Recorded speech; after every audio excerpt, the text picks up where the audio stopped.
ಪರಸತಿಯ ಭ್ರಮಿಸದಿದ್ದರೆ ಒಂದು ಸ್ನಾನ, ಪರಸತಿಯ ಭ್ರಮಿಸದಿದ್ದರೆ ಒಂದು ಸ್ನಾನ, ಪರನಿಂದೆಯ ಮಾಡದಿರುವುದೇ ಒಂದು ಸ್ನಾನ.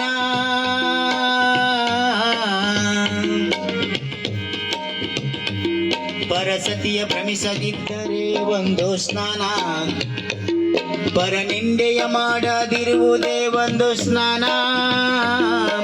ಪರ ಉಪಕಾರ ಇವತ್ತಿನ ದಿವಸ ನಮ್ಮ ಆನಂದ್ ಸರ್ ಅವರು, ಯಾಕಂದ್ರೆ ಪರ ಉಪಕಾರ ಕೆಲಸ ಬಹಳ ಮಾಡ್ತಾ ಇದ್ದಾರೆ, ಅದಕ್ಕೆ ಕನಕದಾಸರ ಸಾಹಿತ್ಯನೇ ಹಾಡ್ತಾ ಇದ್ದೇನೆ.